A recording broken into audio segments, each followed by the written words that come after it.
Colonel Rob Maness has a lifelong record of providing dedicated service to this nation. Having worked his way up from the enlisted rank to full colonel, he served our country for more than 32 years. He has served as a bomber squad commander, bomb disposal technician, Joint Chiefs of Staff Operations Officer, assisted the National Security Team with the camp plan for the global war on terrorism. He authored the first theater nuclear war plan and served as the Vice Commander of America's largest airborne intelligence wing. Colonel Rob Maness is a true American hero.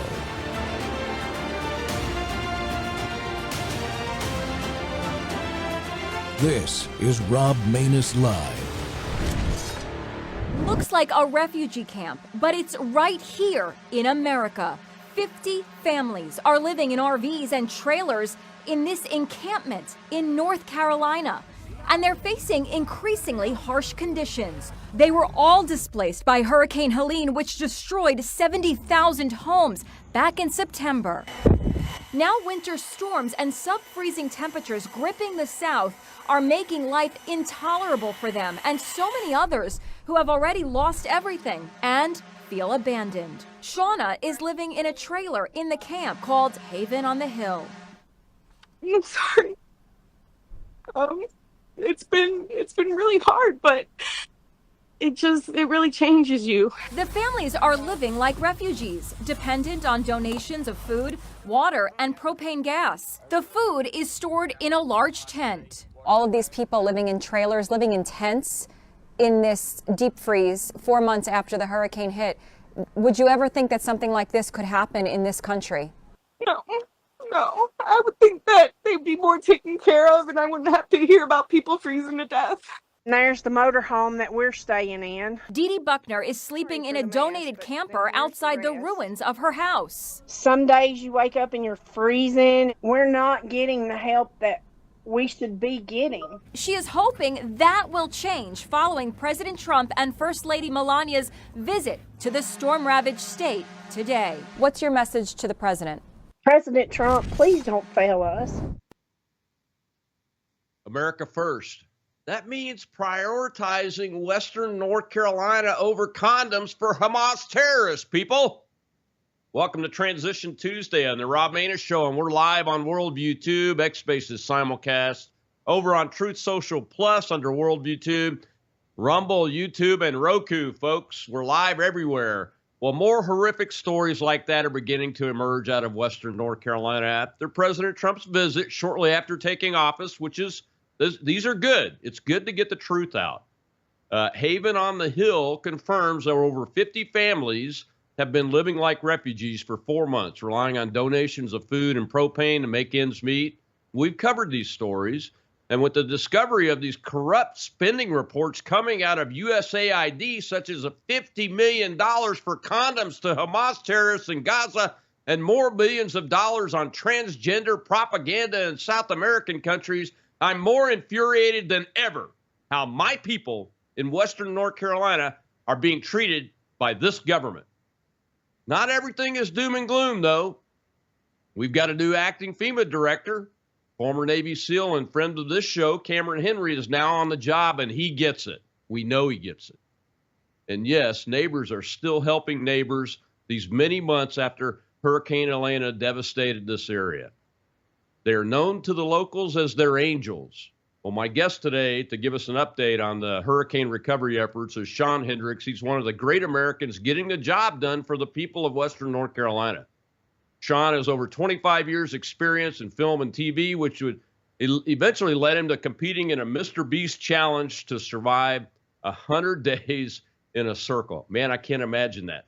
Sean's a survivalist and has served in search and rescue and firefighter roles as a volunteer for over 7 years. And most recently, he's gotten a lot of attention for his work in Western North Carolina with Operation Shelter, and rightly so, because it's good work.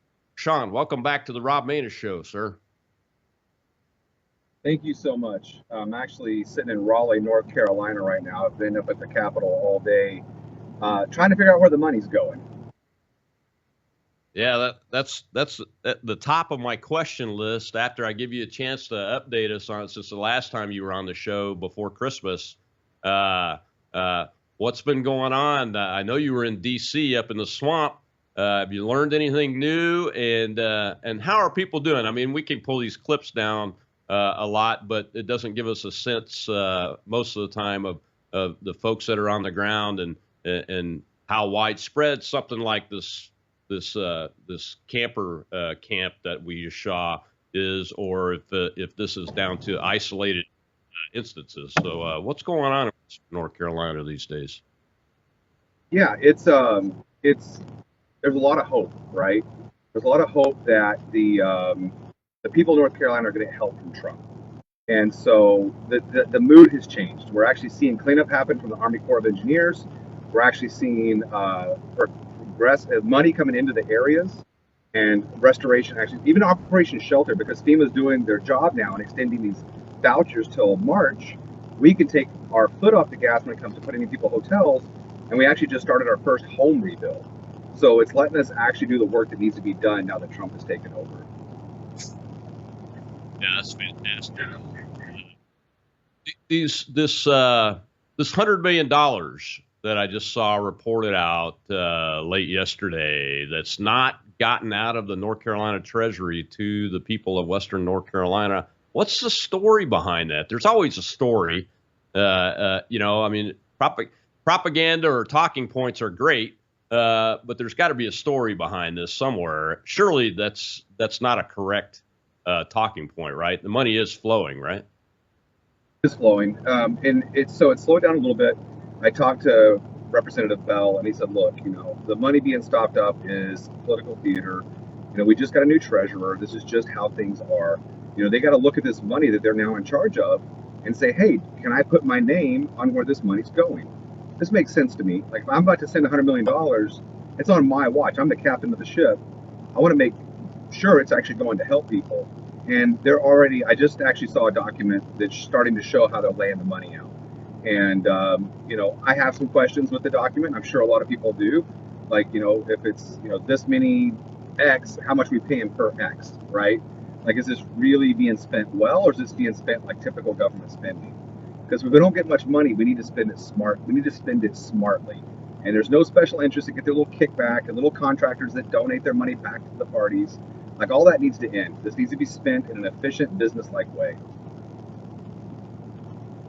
Yeah, we're still seeing evidence that things like FEMA trailers are sitting in holding areas, and I saw a report this morning that FEMA had only placed like 2 of those so far, and looks like hundreds that are sitting in these holding areas and those kind of things. So, I mean, I'm very concerned about where they're going to be putting the money. The weather's still cold up there, if I understand it correctly, and people are living off propane, literally, right?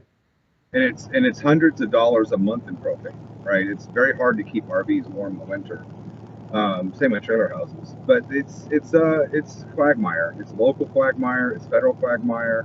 A lot of rules and regulations, trying to get everybody on the same page to actually deploy these units. I mean, we've put out more houses than FEMA has, and we're hundreds of thousands in funding versus 30 billion. And so for me, it's like, I really feel like the government should set aside a fund and let the nonprofits that have been working on the ground spend some of this money. I was just talking to a good friend of mine who's basically working on that exact plan. I can build a house way cheaper than the government can, and then we can also raise other funds to go along with it. And so I'm just worried that this money is going to go through all these special interests. By the time it actually gets to the people of North Carolina, there's going to be 90% of it's been spent on special interest. I'm not saying that's happening. Yeah. I'm worried about that. Yeah, I'm concerned about that too. I mean, look at what DOGE is finding just at USAID, and USAID has a teeny tiny budget when compared to the big organizations in the federal government, like Department of Defense and HHS and the VA. And those kind of things. So when you see that, and you see that the states have these networks of nonprofits also set up, like USAID is using at the federal level, I get very, very concerned, man. I really, really do. We got a question over in the audience. Let's go ahead and take that hand before we get to our first break. Go ahead, Michelle. We have Joseph, sir. Thank you very much, sir. Yeah, just really quick, what exactly can we do right now that would actually help the individuals that are in these camps? Is there a fund? Is there a place that we can focus, something that we can throw up in our spaces? What can we do to actually help these people right now? I mean, right now it's a money game. The problem is the amount of money that's needed is government level, right? We're talking millions, we're talking billions, we're actually talking 100, probably 60 billion, right? So it's big money. So the way you can help now, I mean, Operation Shelter is building houses one at a time. You know, we're going to change one life at a time. That's our scope. That's as big as we are, right? And if you go to my profile on X, you can find exactly where our charity is, and we're a 501c3. So we're going to keep building houses as long as we can raise money to build houses. Mercury One's come alongside us to say, hey, if you can raise the money to build the house, we'll pay for the materials. So I'm already halfway there every time we start one of these. But we, you know, just like with the Starlinks, just like with RVs, we put out more than the federal government ever did. And so unless something drastically changes, it's going to be on us to rebuild these homes.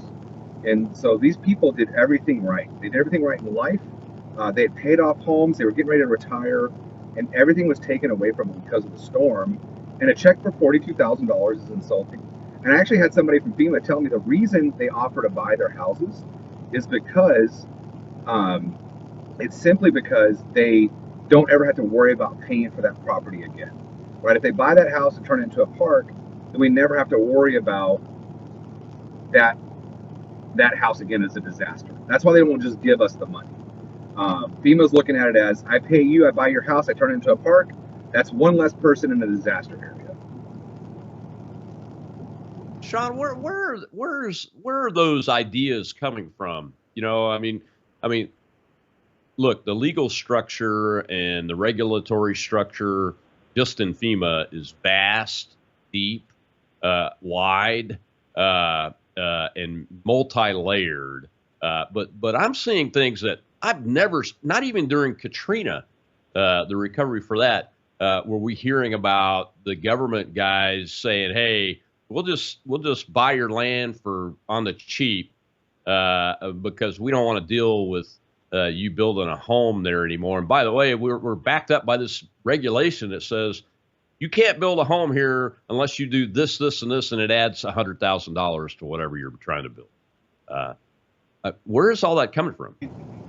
I mean, I can theorize, right? It's the desire to have, you know, smart cities and, you know, people live in the most, you know, in their mind, environmentally friendly way possible, where everything's within 15 minutes of you. But it's America. If I want to live out in the country on 60 acres of land, that's my God-given right. And if I got the money to do it, it should be my right. And if you're going to take my tax money and call it federal emergency management, then you shouldn't get to make rules on how you help Americans. If I have a Trump sign in my yard, I shouldn't be disqualified from FEMA. If I have a farm, I shouldn't be disqualified from FEMA, because FEMA is set up to help people in the cities. We've got people up there that's living on daddy's land for 100 years, and they've never subdivided it off to this individual because, well, it costs $4,500. And FEMA says, well, we can't help you because you don't own the land. So you're talking about my daddy up on the hill that owns the land. Well, you need to subdivide it. It's like, well, I'm broke. Where do I come up with the $4,500 to subdivide it?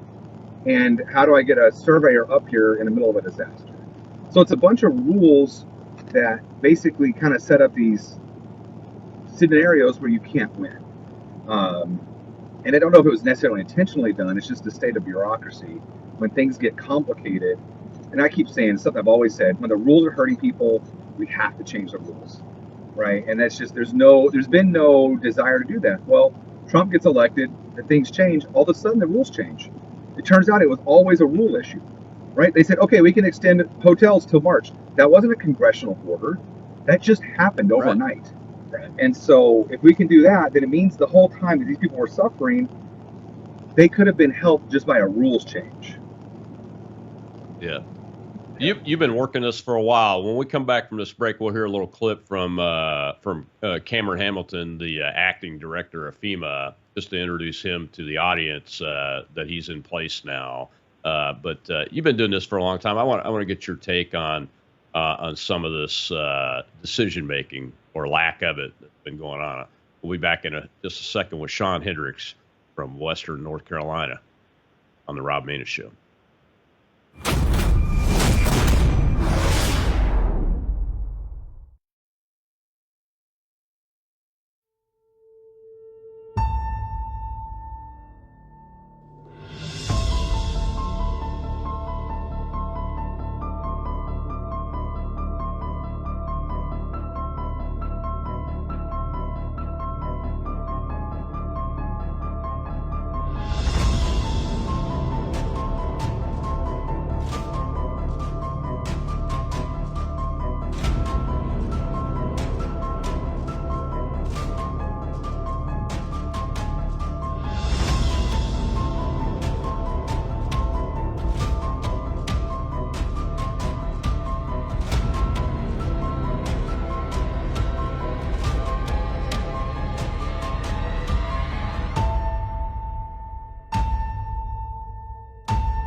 We're expanding more debt to help foreign nations in a way when we've got Americans here whose lives have been categorically ruined. I mean, it does bring up a legitimate concern over, wait a second, I thought the role of the federal government was to help American people first. Yes. And that's one of the unique things about the whole America First message that came on the scene. And some people have labeled it as, every name under the sun. But let's unpack the political slogan and talk about the principle. Should our wealth and resources be supporting American interest first and foremost? I think every American at the end of the day agrees, whether you're Republican or Democrat, of course. The priority. So should we prioritize people in North Carolina and Georgia and Tennessee and many other? Welcome back to the Rob Maness Show. It's Transition Tuesday, and that's the part of the show that is the Trump transition right there. Acting Director of the Federal Emergency Management Agency, Cameron Hamilton, a former Navy SEAL, ran for Congress in the state of Virginia. And unfortunately didn't get in, but now he's in the administration and he's bringing that attitude back, and we're starting to see evidence of it. My guest today is Sean Hendricks, who's been working with Operation Shelter and been working the Western North Carolina area for quite a while now, helping people out and just getting stuff to where it needs to be in the hands of those that need it. And recently been going around and talking to government folks out in the state legislature. I think he's in Raleigh today, having talked to his state legislator about this money that hasn't been supposedly pushed out properly. And Sean, that's good news. I know Cameron, I've had him on my show before. He's got the right viewpoint, but he's got a big challenge ahead of him, doesn't he, with this agency? He sure does. We actually talked to him as a group, and he's listening to the victims, right? He's listening to the people on the ground that are experiencing this. He's cutting straight to the chase. And it's no secret. He reached out and said, "Hey, we want to talk to the people that you've been helping," and that means a lot to me, because sure, I can sit here and speak all I want. I'm not one of the people who lost their home. I'm not the one making the calls to FEMA as an individual. And so the fact that he called us and didn't talk to us and said, "Give me 10 people that you've helped that can tell me how things actually happened." And we did that. We talked to our people, said, "Is it okay if we share this?"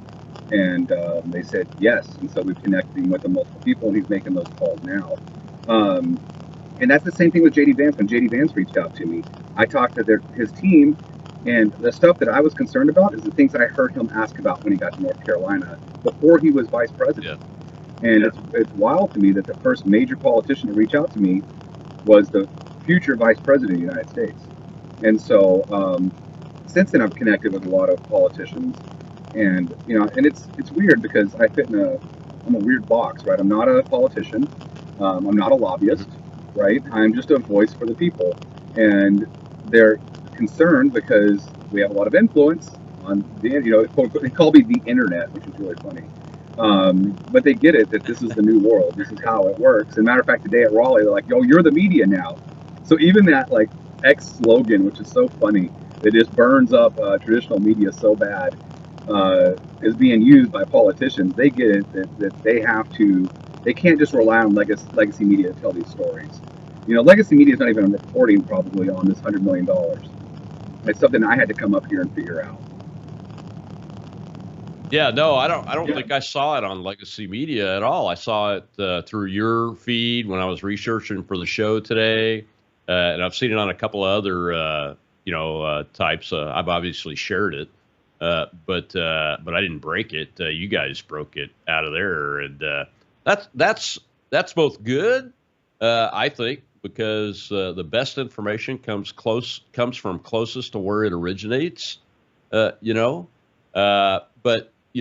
our reach is we have to face that it's just not as great yet as it needs to be, and we just need to keep building it. And the Legacy Media is going to continue to stomp on its own toes and put its foot in its mouth and give us that opportunity, isn't it? Yeah, exactly. They've been here for 50, or how long is it? I guess, 60, 70, 80 years. Legacy Media has been doing this, so of course we don't quite have the same footprint that they do. It's interesting. Do you know who Adam Smith is from Savage Freedom? I do, yes. I think he's actually, I'm going to wave at him right now. That's so funny. He's up here in Raleigh too. So I'm literally outside the Capitol right now. He's pulling over. Sorry, people probably don't realize I'm on a call right now, but he's up here doing the same thing I'm doing. Does he? Well, I'm going to get him over here. Let's get him over here. I think he's parking. He's actually parking right now. I tell you, this is the thing is we're not sitting behind a keyboard, right? We're actually out here. Exactly. He's up here doing the same thing I'm doing. He's fighting to find out how we can start rebuilding houses for people. And let me wave him over here. Let's see if I can come over. But anyhow, Cameron has a massive hill to climb. Yeah. So a lot of these rule issues are leadership decision issues, is what you found out, right? That's correct. Hey, I got him right here. Welcome to the Rob Maness show. You guys know this guy? hey, Adam. He says you owe him an interview. Oh, I do owe Rob an interview. What's going on, Rob? How are you, man? Good, man. It's good to see you out and about, and y'all are doing the same things. I'm just getting an update on what's going on up there with the recovery efforts and everything from Sean, and just wanted to say hello when he said you were walking by his truck, and say thank you personally for what you're doing, because y'all don't have to be doing this, and my people come from that area of the country, and we certainly do definitely appreciate what you are up to. You helping us continue to push the message out there and let everybody know what's going on in Western North Carolina. I know Sean's not going to give up. We're not going to give up. We all gave our promises and our word, and we're going to abide by it. Yeah, absolutely. Yeah. I definitely appreciate it. Let folks know how they can help you, Adam, right now. Since I got you on here, go ahead and, if you got a website or someplace they could go follow you and help you out. Yeah, if people are interested in seeing what we're doing, they can go to savageops.org, and they can send me an email directly, adam@savageops.org. And they can also go to savagefreedoms.com and check us out there. And then also all the social medias are along the same names. Yeah, go follow him on X. Yeah, Savage Freedoms on X. Savage Freedom on X. We got it. Thank you, man. I appreciate your time. Heck yeah, Rob. I'll give you a call, man. We'll get you connected. All right, brother. Thank you. All right. Had to do a selfie real quick. All right, man. We'll see you. Sorry about that. That was just like random serendipitous there. No, that's what's great about the new media. Those are the kind of things that we don't get done by sitting behind a keyboard all the time. One of us may have to be in a studio, but we need everybody else out and about. That's what made the Legacy Media effective in the first place, is they sent people all around the world. You remember, reading about stories from reporters in the jungles of Vietnam when you were a kid, and Ernie Pyle in World War II and those kind of people. They were just people like us that learned how to write and went and got sent out. So we've got to keep doing that. I appreciate you calling him over. And the big thing is we didn't see him up in North Carolina. Now, I will give a shout out to Fox Weather. They sent Steve Bender down. News Nation sent Brian Eden has become a friend of mine. He has been in Western North Carolina more than anyone. He constantly flies back down there to tell his story. And I just couldn't be more thankful for that. But you know who I've never talked to? CNN, MSNBC, any of the left mainstream media. It just shows that they're politically driven now. Because the story for a long time was in Western North Carolina and no one showed up. And that's unforgivable. Yeah. Why do you think it got politically driven, Sean? Because, I mean, look, Asheville's right there. That is not exactly a Trumpian voting district right there, Asheville, North Carolina. So why do you think it got so politically driven to the point where the media just didn't want to cover it? Because the scale of the disaster showed that you cannot rely on government for help. And so many people I met up there had put their trust in government. Government was their God, and it failed them. These are people that voted for Biden who now wish they had voted for Trump, right? It was probably the most important election of our lifetime as it goes for the direction of our country. And it became a political pawn. And it became a demonstration of why your faith should not be in government first. And so I think that's what it did. It just showed people that, like, oh my gosh, I can't just sit and watch TV and hope the government will help me. Because that storm left liberals and conservatives, out to dry. There's nothing that anyone did. And FEMA failed everyone, not just conservatives. It failed everyone. And the state government did too. Yeah, I was going to ask you about that.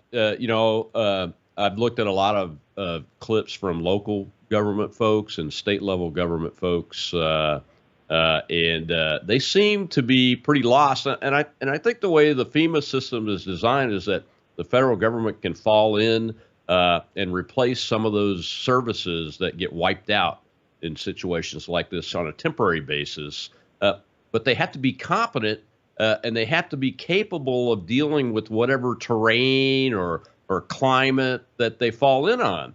And I saw a couple of things from the FEMA side that these people that came in are from cities or flatlands. They're not from the Appalachia or the hill country even. That's number one. Number two, they're dealing with rules that were designed, as we discussed in the first segment, that seem solely designed for cities and towns and flatlands. They're not designed for that rural guy, as you mentioned, who's got a house on daddy's land and it's never been subdivided over to him. Farmers, or mountain people, those kind of things. But the locals, in some cases, especially in this one, were completely wiped out with all of their capability, and they couldn't reach up to the state or the federal level because of the competence level. Is what I think I've seen. Is that an accurate depiction? It's It's not. It's a bit unfair for FEMA to think they could have done this. This was hard for anyone. I don't care if you were a special forces operator. This was a terrible nightmare environment. Bob Brinson, who's my state senator here in North Carolina, we met this morning. He was a lieutenant colonel, flew Blackhawks. He was stationed in Tokyo when Fukushima hit. And he flew helicopters to do disaster relief here in Fukushima. And he said he had never seen anything like that until Western North Carolina. I actually met him on an airfield. He's one of the guys that actually came up. And so that gave me a kind of a great appreciation for it. Because I watched the coverage of Fukushima. And for him to put Western North Carolina in that same boat is incredible. And so there was no one who could have been prepared for this. And I think it's a bigger testament to saying you need to be prepared yourself, right? People need to prepare. The government is not the answer. And but yeah, if you're set up with people who are used to a flatland hurricane where the water slowly rises and then slowly comes back down or surges in, but it doesn't come in with trees moving like Tomahawk missiles, right? Like we experienced. I mean, trees would just take an entire house out, and it looked like a war zone. The other thing is too, I think remote work culture has destroyed a lot of our government agencies. All these people are used to sitting at home and not working. And all of a sudden a disaster hits and they all got to come back to work. Well, they just want to sit in an office building 2.5 hours away and not get out in the actual muck and work. Nobody was coming in and checking on people. Nobody was going to these hotels. Why was there not a FEMA rep? We have 20,000 employees. You could have put one FEMA rep at every hotel that had voucher programs to answer questions. But instead, these people who are panicked, get kicked out in 14-degree weather, are calling and sitting on hold for hours at a time.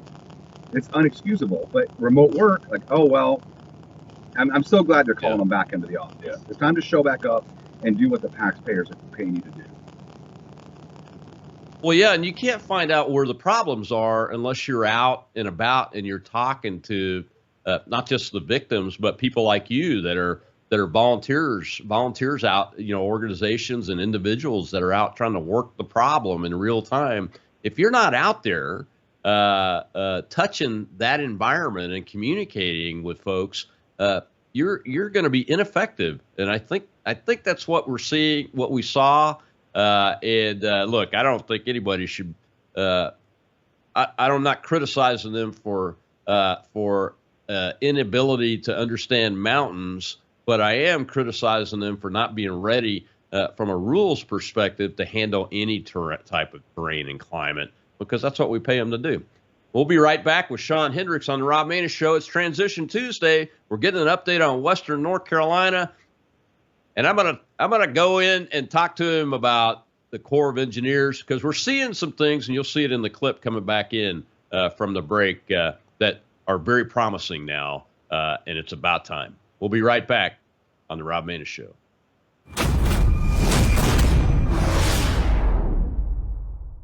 Hello, I'm Brandon House. I want to thank you for all your support at wvwfoundation.com that helps make possible pushing out 24/7 content for free. Without your support, we'd have to put it all behind a paywall. But thanks to you and your support through our foundation, we're able to push it out for free as a broadcast service and broadcast ministry of WVW Foundation. Please consider going there and setting up an automatic monthly contribution, or go there and make an occasional contribution. If you prefer to support us through the mail, you'll find our mailing address there at wvwfoundation.com. You can also call and make your contribution over the phone by calling 901-825-0652. That's 901-825-0652. Again, all these details are available at wvwfoundation.com. Thank you for your support as we try to help people around the world understand the times through the lens of a Christian worldview.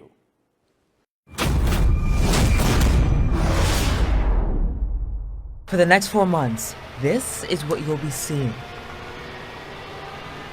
On Saturday, the U.S. Army Corps of Engineers, partnering with Ashbridge, got the approval to begin the next phase of the recovery process. The next 2 missions we're going to start on, one of them which is right behind us here, which is a critical mission and tremendously challenging, of getting the waterway debris out of the stream. Operation Waterway Debris Removal. And you can see the complicated equipment that it takes, since we've got wonderful contracting partners here working under FEMA mission assignment to make sure they get with these waterways clean. The team will be using a cutting-edge Ponzi machine, a specialized equipment engineered to access waterways under extreme conditions. They are designed to be able to get into the waterways, marshy, swampy, boggy areas, to be able to get in, remove debris, remove vegetation. They are rated and especially outfitted to be able to operate within these waterways. They've got the biodegradables in terms of the fuels and the hydraulics. Obviously, we've got a couple of months of some really hard work ahead of us, so we'll continue to drive our contractors and our team as quickly as possible. This comes on the heels of Donald Trump signing an executive order to speed up the rebuilding of Western North Carolina roads and pushing for increased efforts. We've got the full arsenal of support at the ready, both in personnel and equipment, appropriate to get this mission done safely and efficiently for the citizens of North Carolina. The work has already begun in Buncombe County and Polk County. There's no timeline as to when they'll complete this phase, but city leaders say they will remain on the ground until the community is back on their feet. We'll be here until the mission complete. In Swannanoa, I'm Nija Pettyhome, News 13. Welcome back to the Rob Maness Show. We're getting an update on Western North Carolina today from Sean Hendricks, my guest, who's been working with Operation Shelter and working with the people of Western North Carolina to get supplies to them, help them get shelter. There, I think Operation Shelter's starting to build their first house to replace a home from somebody that lost their house. So this is all good news, and I didn't want the show to be all about my fury. Which I am just furious when I see the stuff coming out of USAID and see what's happened here the last 4 months. It just makes me angry, and I think it makes every American angry, Sean. But what we just saw there, although I think it's way late, it's good to see that the Corps of Engineers is clearing those waterways in Swannanoa. I did one of my early interviews with somebody standing right there on that river, and it was completely blocked. I tell you, I really want one of those machines. That's about the coolest thing I've seen. That looks like a lot of fun to operate. It is late, but it is important. If we don't get the waterways clear, tourism won't come back. And if tourism doesn't come back, jobs don't come back. And if jobs don't come back, we're going to lose a whole second round of property to the banks, right? You're going to have foreclosures, you have businesses going to bankruptcy. So this is super important work, and it makes me mad that it didn't happen 4 months ago, but I can't change that now. But it does need to happen. And the thing is, too, is when you're sitting there suffering and you don't have money, you don't hope, and you're watching your business bank account slowly dwindle to zero when you file bankruptcy and lose a family business or lose family land, yet you read these stories of all this disgusting waste being sent overseas for not even for good reasons. For ridiculous programs. I can't wait to go to the Colombian Orchestra or whatever it was, you know. Why are we spending money on this? I get why we started it. We started it in 1961 with JFK to help hold off communist influence. Now we've turned it into a redistribution of wealth engine. It's literally what JFK was trying to fight, it has become. And it needs to be dismantled. Yeah, and the so-called American values they're spreading aren't really American values. You know, when you first hear about that, you think about, wow, they're giving out, pocket constitutions and declarations of independence. No, they're spreading this woke garbage, and most Americans don't believe it. So from a lessons learned perspective, the question when I see the clip is, why did it take Donald Trump first being elected and then actually going on a trip there to trigger all these resources when the resources were there? I mean, from a lessons learned perspective, you've been working this issue on the ground for a long time. What advice will you give people, citizens, when they see stuff like that developing? Maybe we can head it off in the future if we're impacted by something like this and we see this developing that way. That it's 4 months late, to be fair. There is a phase of recovery. There is a phase of rescue that has to happen. There's a phase of stabilization before we roll in China equipment.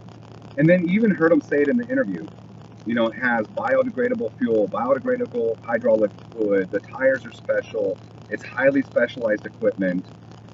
It may be on another job. It's not like North Carolina. I'm guessing North Carolina doesn't own these machines, right? They just got laying around. These are probably very expensive. So I do have a bit of grace to say, like, this type of big thing takes time, but we weren't getting updates either, right? And nobody's doing a good job at explaining why things are happening. And I think that's on the government. Like, come out and say, look, guys, it takes 2 months to get this special equipment. It has to come in from who knows where. We got to run this special fuel in it because we don't want to kill all the fish in the river, and then people go, okay, I get it. But when it just shows up 4 months later, it just feels like you don't care. So I'm trying to see it as a devil's advocate of, like, this is a big job. It takes time, and I understand that. And the Army Corps of Engineers is a big organization that doesn't move fast. Yeah, I have lived either on the Mississippi River or just adjacent to it or at the mouth of it for the last 13 years. The Army Corps of Engineers does not move fast, and when they do move, sometimes they don't move correctly either, and have to get some politicians involved. But and I get that. You have a recovery phase where you're trying to help people save lives, recover folks, account for everybody. And those kind of things, but it doesn't take 4 months, man. it's I'm with you. It just shouldn't have showed up out of the blue, and it certainly shouldn't take up a new president of the United States and new leadership. Something's not quite right. I hope Cameron has a good team around him, or is building that team, so they can do a deep dive into this, because it's not just frustrating, it's concerning. It is, and they're doing a deep dive, and I have confidence that they are. And in my mind, 2 months after the storm would have been a fair time to start, right? And that means we missed the mark but 2 months to this town could be the difference between a business going bankrupt or not, right? And when we don't have good aid in place, if you're going to tax us to death, then we should have benefit of those taxes, right? Like, well, I'm a business owner. I know that the property tax that I write a check for every month, every year, the taxes I pay on a quarterly basis, the income tax that I pay. I mean, you pay all that money in. It's like pointing fingers at insurance companies. I've been paying insurance to the federal government, and you didn't show up, and that feels pretty terrible, especially when you're sending my money overseas. Oh, absolutely. We've got another question from the audience. Let's go ahead and take that before we get to this next break. Go ahead, Shell. We have Liz, sir. Good afternoon, Colonel. Good afternoon, Sean. You may or may not be able to answer this question. It's been brought to my attention that the vehicles strewed everywhere, and now they're wanting to charge North Carolinians what amounts to a ticket for having their vehicles piled up on the side of the road or on debris or whatever. And these people are already wanting. Is there somebody we can call to say how idiotic that is? Is there anything we can do to help with that? I mean, it's ridiculous. Yeah, I broke that story. I'm pretty sure I broke that story because it went super viral. It's probably the most watched video I've ever posted, because parking tickets just hit a chord with people, especially parking tickets on a destroyed car in a disaster zone. Yeah, so what it is, I got Buncombe County actually responding to my post, right? They came out and said, this is not a parking ticket, this is a notice to move. I'm like, okay, cool. What happens if I don't move it? Well, it's a $500 fine or 30 days in jail. Seems like a parking ticket to me. This is easily fixed by changing rules. Right? Buncombe County could have said, hey, we got a problem. We got all these cars sitting around. What if we set aside a lot and we move all these cars to it? And we give people 90 days to come retrieve their cars, or we're going to have them crushed. We don't need to start charging impound fees, because they're going to use a private towing company who's then going to come after you in collections for towing the car, and these people are already hurting. And so you just got to look, they're just tone deaf, right? They should have looked at it and said, probably look really bad if we just follow the rules of flagging all these cars with these notice to remove, right? We're probably going to get drug in the comments. But they don't think that way, because they kind of live in their own little bubble. And so I thought for 10 minutes that I could figure out probably 3 different solutions that we could have handled this better. The way you can help with this is stop voting for people who act like this in your government. Show up to your council meetings, listen to what stupid stuff they're saying, and hold them accountable. With AI now, you can take your council meeting notes, run them into AI, and give yourself a quick summary of all the stuff that they're talking about. You can ask the AI questions like, how is this going to cost me money? And it'll do the analysis. And then you go to your city council meeting and go, hey, you guys talking about this silly idea here, we don't want it. And you post on social media, and because these people want to be liked. These people in government want to be liked, and they want to be elected. So if they don't know that you're mad about something, they're just going to keep doing what they think's best. And if no one challenges on them, they say, oh, that must have been a great idea. I'm so smart. Do you think it's that, or we had this, I served in government for over 30 years of my life, and I always tried to hold myself accountable to the public, and even though I was in the military, I still felt like I'm a public servant. I'm not some individual that's disconnected from the people that I'm here to protect, in my case, in the military.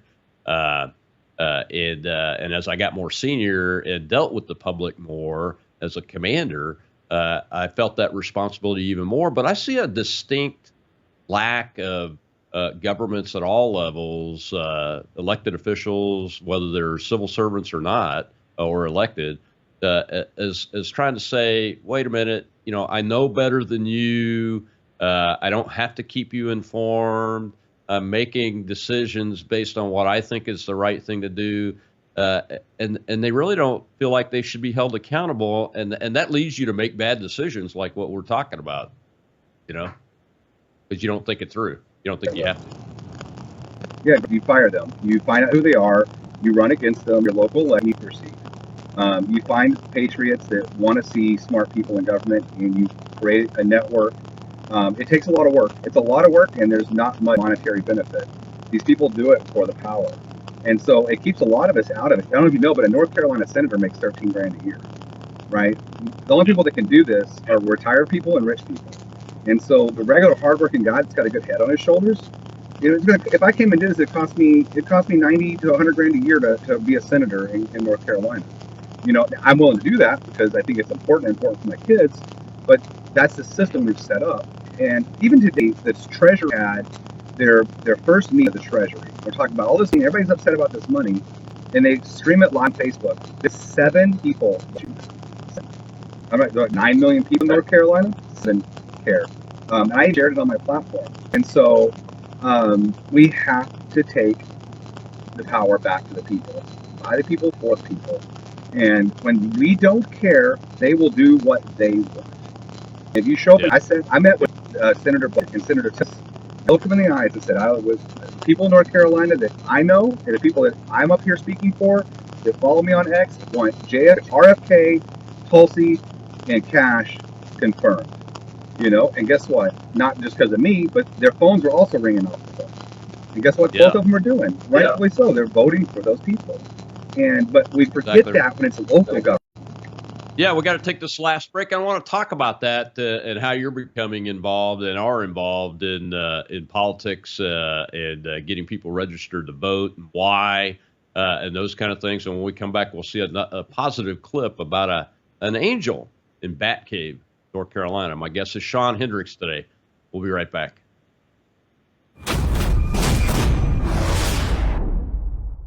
Hello, I'm Brandon House. Is the government tracking you? Do they have access to all your data? Well, if you go to worldviewtalk.com, you'll find out about a cell phone company that, does not store your data. They don't do that. This is what they're known for. They don't store your data. You have privacy. You're not being tracked. That's why a lot of folks are turning to worldviewtalk.com. You'll find their prices are very competitive.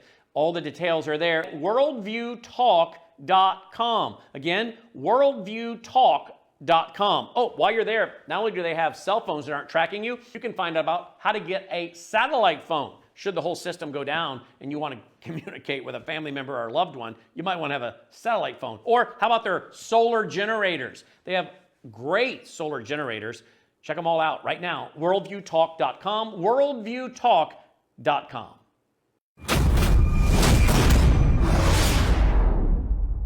Worked till 9 last night, and even though it's cold and dark, we got lights and just try to do all we can do. The owner of Precision Grading is doing thousands of dollars in construction and demolition work for free for those affected by Helene. They're not getting help from anywhere else, so I couldn't give them an estimate. So I just said, well, I'll just do it, This time, he's demolishing a home in Batcave, swept away by the water, taking it apart piece by piece. It's kind of putting a closure to the whole thing, I think. It'll end it and let's get a fresh start. But Jake Jarvis knows it's more than just another construction job, and some things are worth recovering. Oh my gosh, look, he got the chandelier over the dining room table. There's the Little Prince. Oh, my favorite book in the world. I've had that book forever, so long ago. Thanks to his own savings, dedication, and the donations of others, he's been able to literally build bridges in communities all over the mountains. The last people we got out, they hadn't been out in 90 days, and they were elderly and they were walking a half a mile every day to get out, and we built them a river crossing, and just people like that can't wait. In the days following Helene, he was the first in Batcave to start clearing roads. He was a godsend coming down through. He opened the roads up so you could get through. Now he's focusing on people who have nowhere to turn. They wouldn't be able to recover from it at all. It's just it's unreal what God's doing through him. Very fortunate to have all the angels that have appeared, and he's one of them. He's working on a list of more than 30 people who need his help, and Jake says he has no end date. Hard time letting anybody down at this point, but you know. In Batcave, Gracie Matisse, News 13. And the Community Foundation of Western North Carolina has now distributed more than $20 million. $1.5 million is going to ABCCM for emergency financial support for families. And we've partnered with CFWNC in our Together WNC effort. Grab your phone and scan the QR code there on your screen if you would like to donate. Welcome back to the Rob Maness Show. It's Transition Tuesday, and we're getting an update on Western North Carolina, talking again with Sean Hendricks, who's worked with Operation Shelter and has been working up in this area this entire time, getting stuff to the right people. And Sean, I had to show that story. She caught my attention when she called him an angel, and that's kind of the way I feel about all of you all. That have been working so hard as volunteers, man, and literally putting your lives on the line and your livelihoods, and your families are sacrificing because of time away and those kind of things. But it's worth it, and I just wanted to say thank you, and maybe give you an opportunity to talk about maybe the family that you're helping with the house build with Operation Shelter, or some other nice story that you want to get out there. So this lady we're helping paid her house off in 2013. She's got her grandkids living there. She's getting ready to retire. And you find out that you have to start over. Imagine starting over when you've already paid your house off and there's no help. I mean, she got her check for $42,000. But the cleanup that we just did, we're currently, if you follow us, we're currently cleaning up the property. We've got 3 men with machines for 7 days. I mean, I've already spent $5,000 in dumpster fees, right? We're not even done cleaning up our property. It's going to cost more than $42,000. Now we're dealing with well permits that aren't on the records, septic permits that aren't on the records. So now we're running into county issues. And this person's saying, well, that's my septic tank. I've been using it for 20 years. And the county says, nah, nope, nothing on record. And then a lot of the community was sharing a well. And they say, oh, you're not approved for a community well. So what do? Cut all the other houses off the well so she can get her house built again? It's her well. So now we're starting to find all these again, regulations that are slowing us down. But good news, because we're helping her. I mean, she's trying to do this, working her job. She got her grandkids, and she's got $42,000 to start from. When you're talking about wells, septic systems, we have to build her driveway, 400-foot of driveway. $42,000 is gone before you ever put a board on a house. Oh, yeah. We're going to build her a whole house. We're going to build her, we're covering everything. Fantastic, man. Fantastic. Well, I have to ask you about this. We kind of touched a little bit on politics throughout the show here, but I did catch a clip of you talking about registering voters at a gun show and everything. I'm glad to see you are involved in that area, because I want to see. I got involved in the political arena and stepped into it in 2013, and have stayed in it ever since in various ways. And I encourage people that have done other professions to get in the arena, because we need you. So A, I wanted to say thank you for doing it, but B, why are you focusing on registering gun owners to vote? Family business, and so we're already at these gun shows. My daughter has a freeze-dried candy business, so she's 10 and she sells freeze-dried candy, and we go to these gun shows, and apparently, according to Scott Pressler, 30% of gun owners are not registered to vote. And the DNC just made David Hogg the vice chair of the DNC. So you know exactly where they stand on gun rights. And so I actually had a Democrat from New Jersey that's registered Republican, because she had no clue what's going on. I talked to her for like 30 minutes. She was just blown away everything we talked about. She kept going to her phone to fact check me in real time. And she's like, this is insane. I'm registered Republican. And so actually Scott Pressler reached out to me. We're going to get together soon, and he's going to help me do what he's been doing in Pennsylvania, New Jersey, but in North Carolina. So we're going to keep North Carolina red. We're going to make it redder because it's sliding a little too far the other way. But specifically gun shows, because people, if you're buying a gun, you would probably care about your gun rights, and there's a party in the country who wants to take those away from you. So that's why we're focusing on gun shows. But we're gonna do more than just gun shows. Yeah, absolutely. I mean, Scott's Early Vote Action organization, I've interviewed him a couple of times, and I was shocked to find out the number of hunters, firearm hunters, hunters that use guns that don't vote. In places like Pennsylvania, Wisconsin. It's crazy. Yeah, and and also too, here's what I'm most surprised about. Had a lot of conversations with people at the gun show. It's how many people have no clue what's going on. Just full head in the sand. They know Trump's president, Biden was terrible or whatever, but they don't even, like, you ask about the USAID story, they would have no clue. You ask about anything that's one level deeper, and they just don't know. There was a very similar interview over in California where people in California didn't even heard of the hurricane in Western North Carolina. There's so many people who are just going through their day hoping things don't get bad. And gun shows have a typical certain crowd that leans a certain way, and my job is to wake them up, get them politically active, and take every office in our state back, which will be the best thing for North Carolina. Progressive politics is not what North Carolina wants or needs.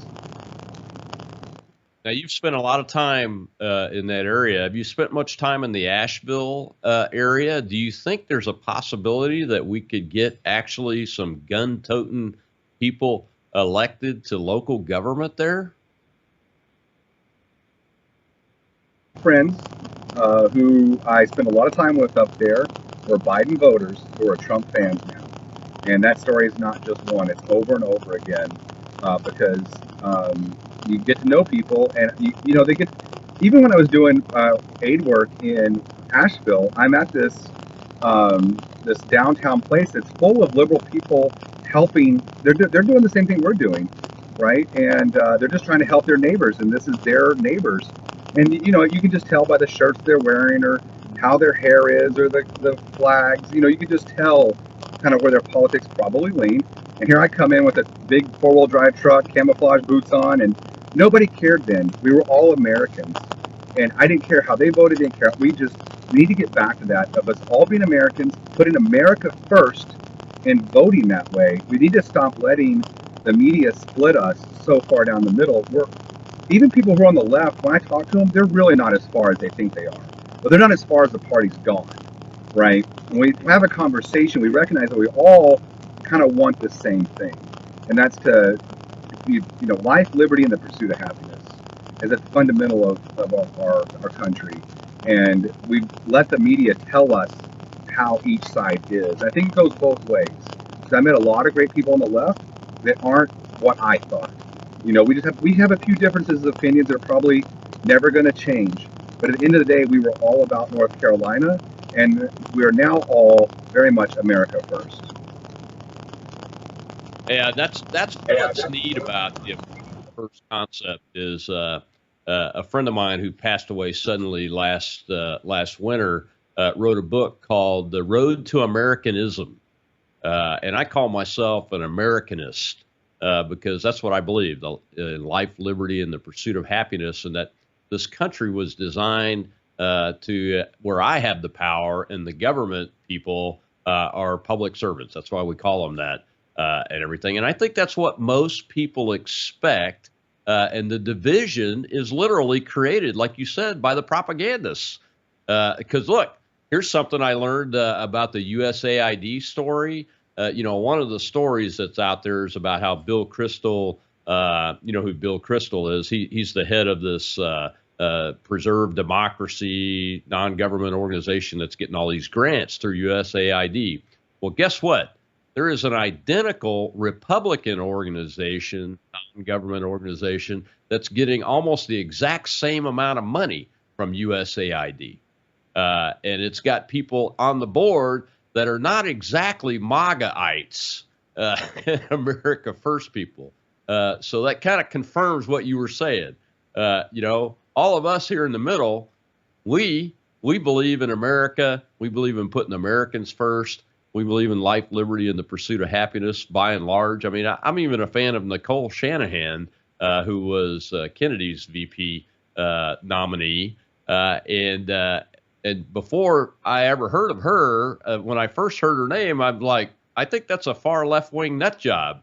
But I'm following her closely, and I'm going to help her primary some of these people. I mean, we got Tulsi, we've got RFK, and my dad used to always tell me, he's like, left wing, right wing are both part of the same corrupt bird, and so we got a lot of work to do on the right. There's a lot of work to do on the left.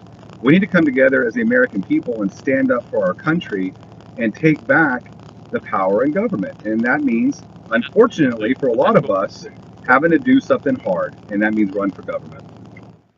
Exactly right. Well, Sean, thank you very much for doing everything you do. We'll touch base again in the future and get you back on. Maybe I can come up there and actually pay a visit, and we'll do an in-person interview. Sean Hendricks from Western North Carolina. Tomorrow's Whistleblower Wednesday. Ryan Swayze, retired Lieutenant Colonel, U.S. Air Force fighter pilot on the Inspector General corruption. And the president, he fired 17 of them. So it'll be an interesting show. See you then.